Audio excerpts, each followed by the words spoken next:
in our standing before God, we're guilty. We're born guilty. We cannot be brought into a place of reconciliation in our condition, which is guilty. And unless someone stood in for us who was innocent and made that swap on the cross, then we would not have been freed. Mm-hmm.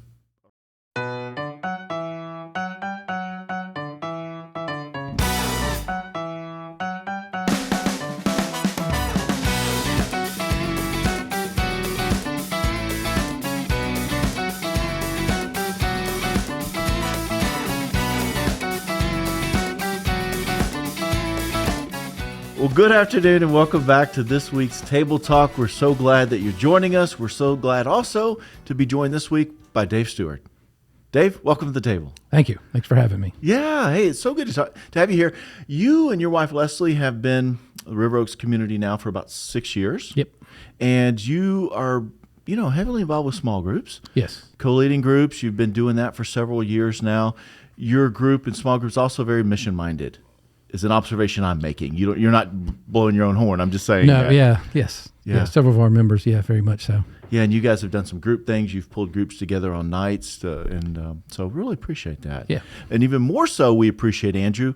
Dave is now the third or fourth Table Talk guest in a row that spends time in Noah's Ark, and several of them have no current children in Noah's Ark. May his tribe increase. That's awesome.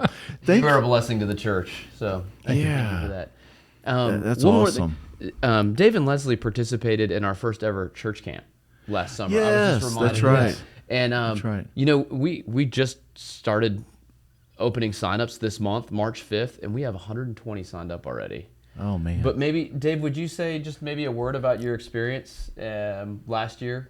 Yeah, you didn't even know this was coming, so let's just hear what comes out. It was an absolute blast, and we met people that have been coming here that we never have met in the halls, in the sanctuary, or anything, and made some new friends that have stayed with us for this entire year since then, and it was just a blast the whole time. That's great. Some of the things that we got to do, and I think sometimes that's how people connect is through activity.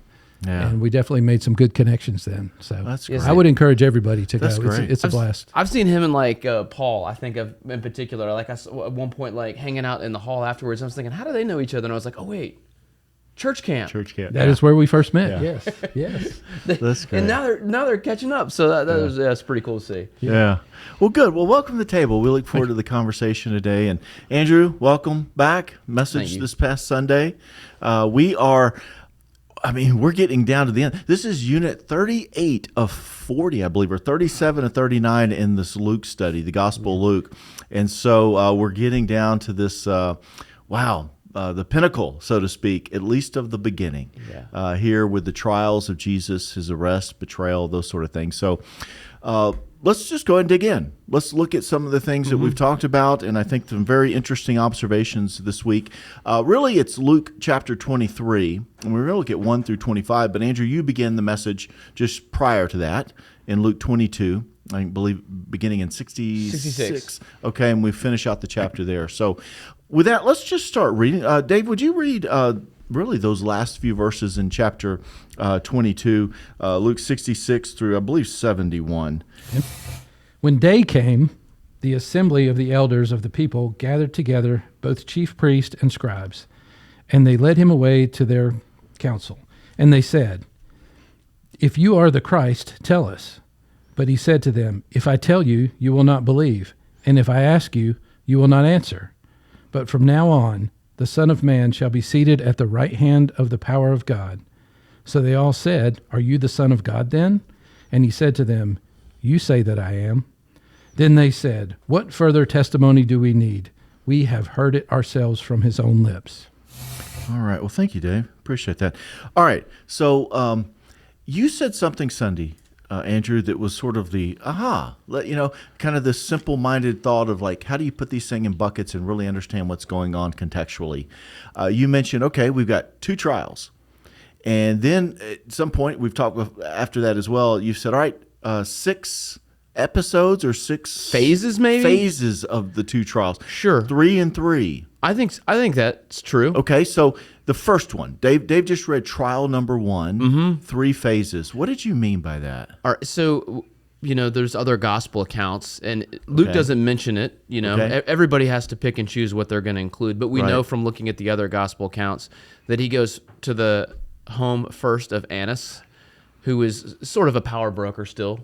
Okay. He had been high priest for 11 years, I want to say. Yeah. And still influential family. And so his son-in-law is the high priest at the time. So after Annas is done with him, he goes to Caiaphas' house. So I'd say phase 1, Annas. Phase 2, Caiaphas. Phase 3, the actual Sanhedrin. The council. Yeah. And that's all we could put that under umbrella, trial 1, religious in nature. Religious trial. Does that make sense to you, Dave? Absolutely. Yeah. I don't know if you've seen that before or what. That just really helped me kind of think through that. And Annas and Caiaphas, the high priest and the former high priest. That's right. Mentioned, his son-in-law. I think Annas had, I forget, I want to say like 3 sons, and each Okay. of them were like high priests too. And so now his son-in-law has a turn. I think we can kind of read between the lines. He might have been a bit of a patriarch kind of overseeing thing. He's the shot caller. He's the kingmaker. Boss so hog. it's like, you're going to his house first. Yeah, let's just check with him. All right, well, you officially have to go to my son-in-law, right? Boss hog, yeah. All right, now go to him to make it Yeah. official. Yeah. And then he basically said, okay, now let's Yeah. bring the council together. Okay, and so we bring this council together, and the one thing that comes to mind that I see here is that, Luke records when day came. This is they're trying to make sure they're legal. Do you know anything about this, Dave? Or Just a little. Yeah. That according to their Jewish law and tradition, that they had to have a trial during the day, so you could do it in front of a bunch of other people. Okay. So it wasn't clandestine. So it couldn't be at night, in the night hours, under darkness, so to speak. And so they're making sure they observe the law, but then there's a great deal of hypocrisy, really, in what they're doing, isn't there? Yeah. What do we see there? Why would we say that? Maybe anything? Well, just one other bit about the law that I please. learned in my reading and preparation was I came across that when there was the verdict was going to be capital punishment, that there was to be a span of 24 hours before that was carried out. Oh, okay. Just to kind of to make sure that we're just not letting emotion drive this, right? Let's have a cool. And so because they know the Passover is coming. And they want to, rush this through. So maybe that would be an example of some hypocrisy. Okay. Well, and if we look ahead, they're really sort of deceitful in their accusations as well. We'll get that in the second trial. Yeah. But they're sort of leading on, well, not the witness, but the jury, and they're being deceitful about what really was truthful or not. And so you have religious leaders who, on the the appearance of obeying the law, but actually from a heart perspective and a motivation are far from the law. Application today, any thoughts? Well, it's interesting that they end up charging Jesus with blasphemy, and yet here they are basically doing it. Yeah. That seemed to stick out to me. Mm-hmm. Yeah. Not disingenuous. Yeah. And their accusation of Jesus is an accusation against God. Yeah. Yeah, blasphemous in their own heart. The other thing is that they already had their minds made up, and so to me it was a thing to me of they've got their religious laws and the way that they do things. What are my misconceptions about my own religion? Okay. About my own beliefs and the way I think that this is how it should be done, and am I stuck in that? And I think this is the way it should be done, and what am I not open to listening to? Mm-hmm. Yeah, that's good. Being open to some blind spots, our misconceptions. Yes.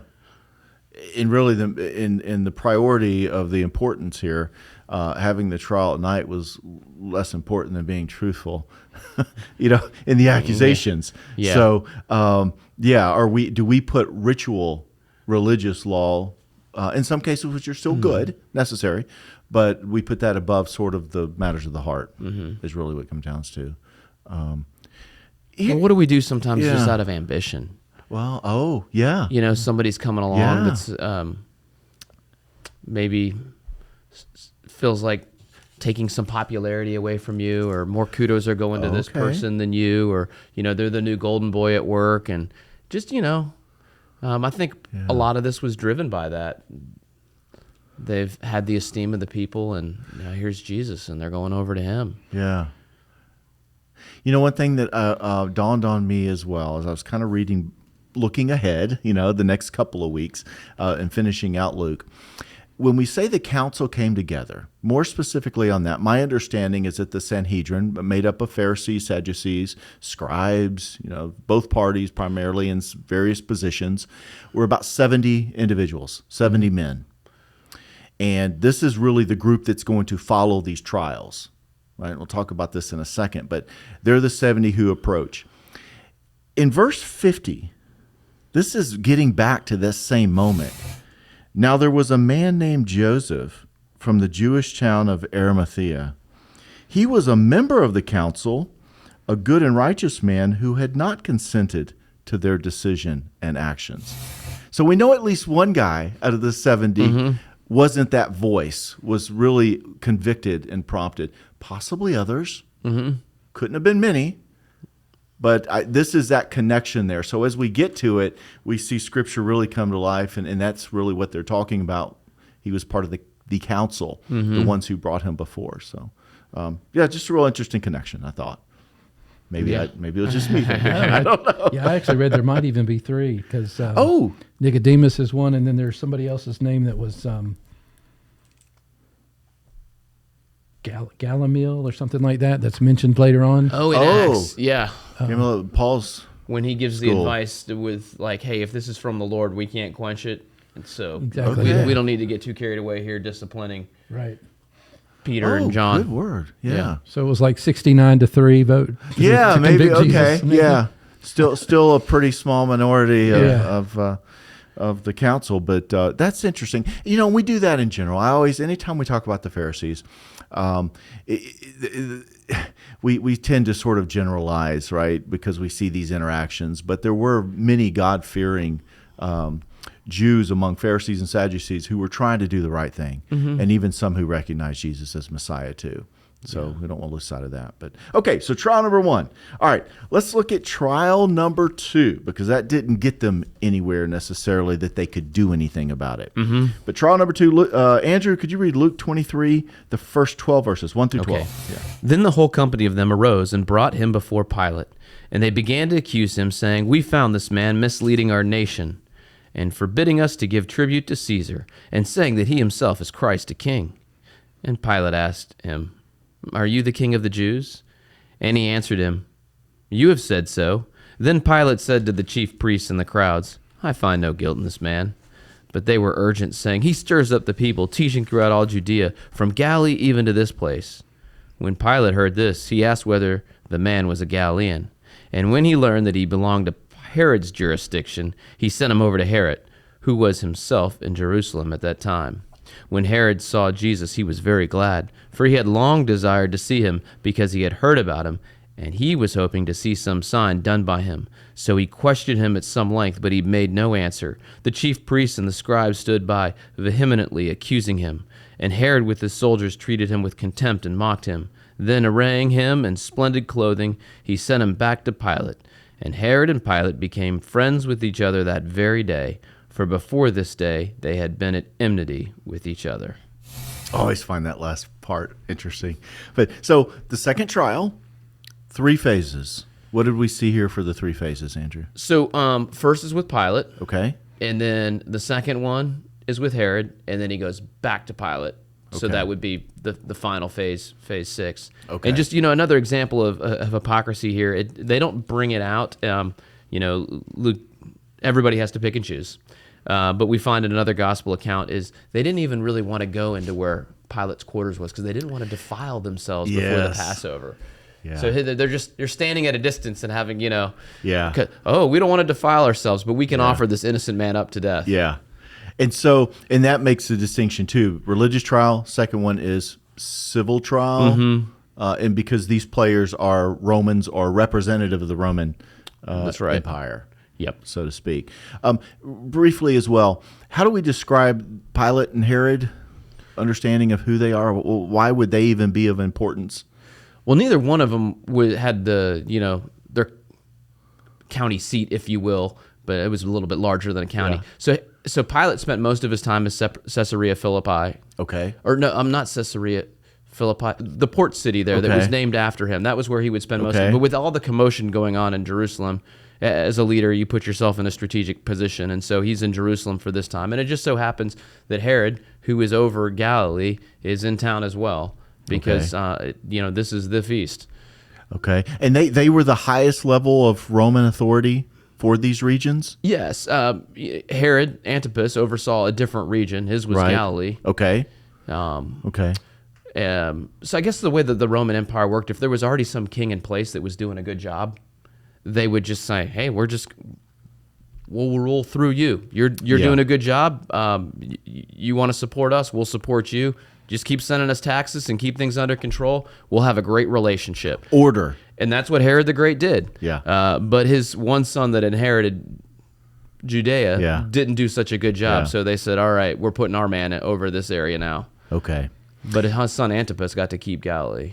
Okay. And so order, like you mentioned, was the important thing. Unrest was something they wanted to stomp out and prevent more than anything, because their reputation, what gets back to Rome. Yeah. So with that in the background, we understand sort of the sensitivity of Pilate and Herod saying, "Hey, do we really want to stir up the people? I mean, look, it's the council and one guy.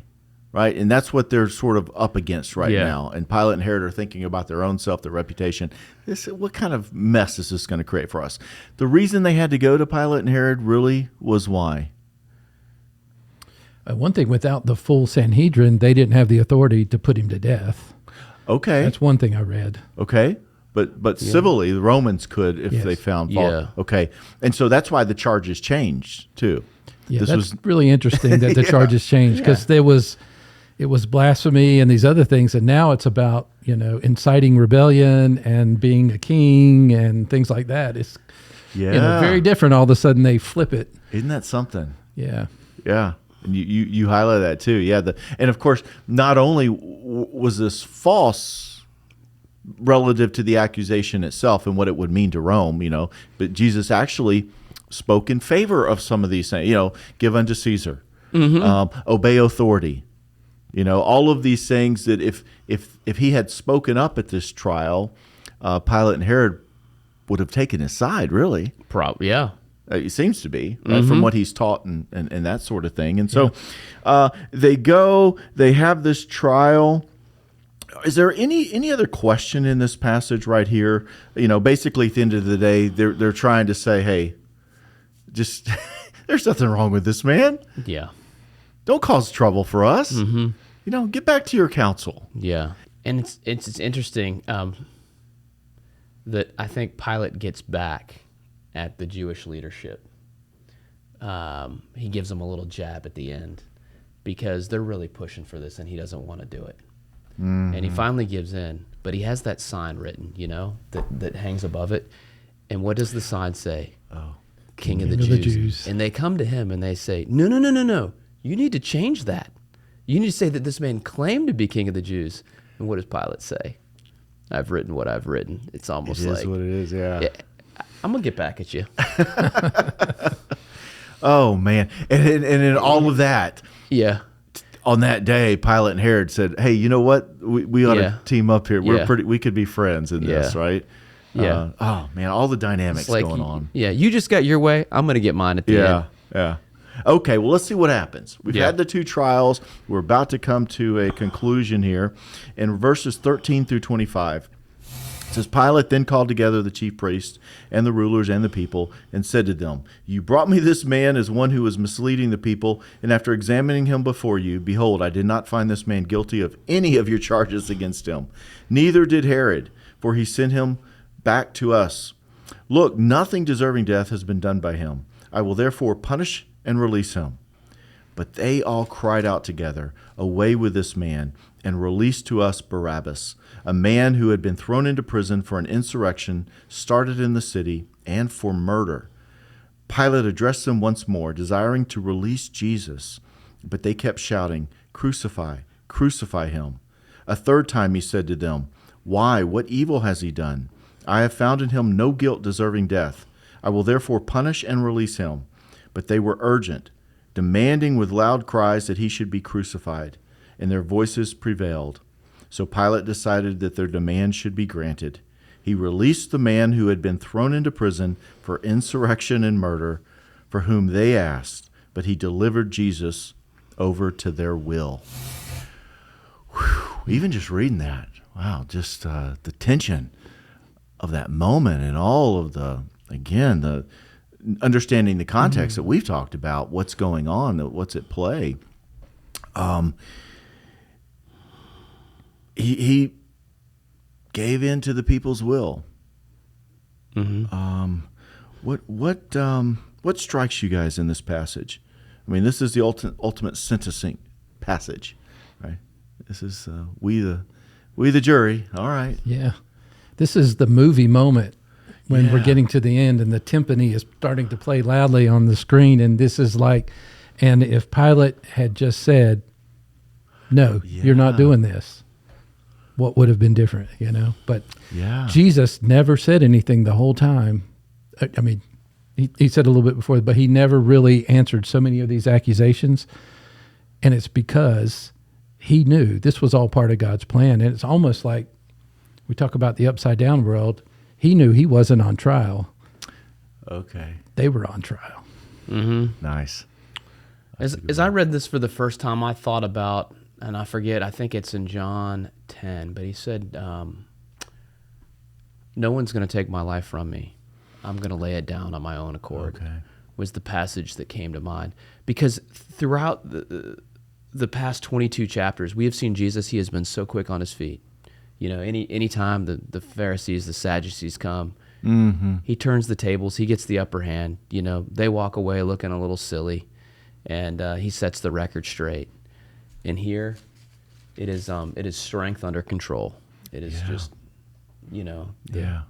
So that was the verse that came to mind. Yeah. Well, and let's then look at what's really going on as well that we see the example of here. You know, Dave said the upside down world. There's also this idea of what we call the great exchange or the great swap here. It's really vivid. It's really pretty crystal clear, and yet I can't tell you how many years it just went right over my head. Either I was just moving on, right? This is about Jesus, right? And how he got crucified and rose again. But there's something going on here that can just really open up our hearts, our minds, our eyes to what Jesus has done for each of us. We are Barabbas. Spiritually. Why would I say that? Well, I've never murdered anyone, but I've rebelled. Yeah. I've rebelled against God, and I've tried to do things my way, and he took my place for that. So that's me. That's me there. Yeah. I read that passage, and I think, what was going through Barabbas' mind as he hears this? He's not that far away. He's hearing his name being shouted. Yeah. Yeah. He's on death row. Yeah. The wages of his sin is his death getting ready to happen. Yeah. And when he hears the voices and he hears the people screaming, he probably thinks, it's time. I'm about to, I'm about to go be executed. And, it's so easy to, I'm not like that, but That's right. Yeah. that's us. I feel like that's the great challenge for the modern man or woman is that it's hard to identify with Barabbas. It seems like it's almost like before you embrace the good news, you have to accept the bad news. Is that you are a rebel, and we are in some ways enslaved to sin and deserving of death, and that's a reality that's a lot. Just it seems hard for 21st century Americans to wrap their minds around because they want to say, I've made some mistakes. I'm not perfect, but I'm not that bad. Well, and I think the words that we can look at here that are very judicial in nature or legal system in nature, right, is that while if we have difficulty sort of putting our place in a murderous rebel right? Insurrectionist kind of person. We can more easily, I hope, grasp the idea that in our standing before God, we're guilty. We're born guilty. We cannot be brought into a place of reconciliation in our condition, which is guilty. And unless someone stood in for us who was innocent and made that swap on the cross, not in front of the jury, but just a few moments later, then we would not have been freed or had the opportunity to be free. So it's in that spiritual nature that we're standing here and expecting an eternity apart from God, eternal death, to die in our guilt, when Jesus, perfectly unblemished, innocence, swaps for us and says, "Well, I'll take that punishment for your guilt. Just receive me as Lord, and you go ahead and walk free." That's beautiful. I mean, maybe it's easy for everyone to see that, but it just really this week has really opened my eyes to focusing more on that and understanding what we're seeing in Barabbas. It really leads to worship, though, doesn't it? I mean, I didn't pick the last song. That was Joseph. Joseph picked that. That wasn't. You might have. But it was just like Jesus paid it all. That's Or I thought of also the lyrics to the Chris Tomlin version of Amazing Grace. My chains are gone. I've been set free. That's a Barabbas my God, my image. Isn't it? You wonder if it inspired it, or the lyrics to "And Can It Be," where he talks about long lay in captive. I can't. It's a beautiful Charles Wesley song, but he talks about just the quickening ray that came in and released him from the dungeon. So when you think about that, it does make you want to worship a little bit more. Yeah, prisoners to sin, and we have the opportunity to receive the sacrifice that Jesus made in order to free us to be swapped in that moment as well. Well, and it's the whole idea of the great exchange that sort of moves us to the essential moment this week. Essential moment, it's this churchy term that it really, I think it speaks of exactly what's going on. It's called substitutionary atonement. Yeah. Have you ever heard that phrase used, Dave? Maybe. Every once in a while. Yeah. Have you heard atonement? Yes. All right, so what is atonement? What do we mean when we talk atonement in Scripture? I'm thinking like to cover. So I was going to. I think of Leviticus 16. In Leviticus 16, it was the most holy day out of all the festivals. Right. Yom Kippur, the Day of Atonement. Okay. Aaron would make atonement. He was the high priest at the time for the people, and so that allowed them to then, as a result, have right standing before God because of this atonement that would happen. Okay. So he would have to make atonement. Okay. Because of the presence of sin that somehow has to be dealt with. Okay. So make atonement, though, still even more basic than that. What does that mean? Restitution. Okay. It's a word that comes to mind. Okay. Being restored back. You paid for whatever it was you did. Okay. Yeah, so I didn't know this. So in my mind, atonement was always sort of the made right? Sort of covered. The sacrifice covered the sins, which then made right the relationship or the restored relationship, right? But also there's a nuance of the word that sort of meaning the same thing, that sort of the word itself was put together in English at least from the being made at one. So at one, you look at one meant is sort of atonement. And it's the idea of being, something being made up for. Like when I could just apologize sincerely to you, and that's atonement if you receive that, and I've made up for what I did for you, or I could pay restitution or serve my consequence out or whatever it might be. So atonement itself is the idea of being made whole again, perhaps in a relationship, so to say, paying for something. So what might substitutionary atonement mean if we think of atonement as the act of being restored or reconciled? Why would we call it substitutionary atonement? Somebody else making that payment for you. Yeah. Yes. Mm-hmm. Yeah. And so that brings us back to the Great Exchange. The Great Exchange, which beyond Barabbas becomes the cross. Mm-hmm. Yes. Right? Yeah. Would you say theologically, Andrew, that substitutionary atonement is a way to think of what I think Christ it's the did for primary us? way to Okay. think about what happened at the Okay. atonement, and that is that would be an interesting table talk for another time, because we could look at about Oh, 6 sure. or 7 Yeah, different yeah, theories of yeah. atonement and what people say. This Yeah. is principally how we should understand the cross. Yeah. But I'll just say this very quickly, for a lot of people, especially in more liberal church context, the idea of substitutionary atonement is so under attack because they say this is divine child abuse. And if God wanted to forgive, he could just forgive. Like, if you wrong me, I don't come over and say like, hey, give me your cat or give me your dog. I'm going to take it out on them, It's like, no, Yeah. I just forgive. And so they find another, like, principally the way that we should think about the cross is just we see God's love for us.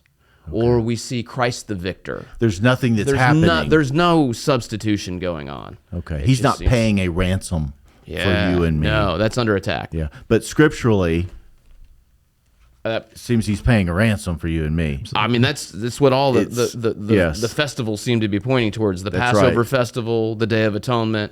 He was the They're there for a unblemished, reason. Yeah. the perfect lamb, the only one who could atone for our sins before God, because he was God in perfection, and the only one who could represent us as a second Adam and make atonement for our sins, because he was perfectly human as well. Yeah. And in that, he became the substitutionary atonement for us on the cross. I was actually going to go to Colossians real quick before we close out. Colossians 2:13-15.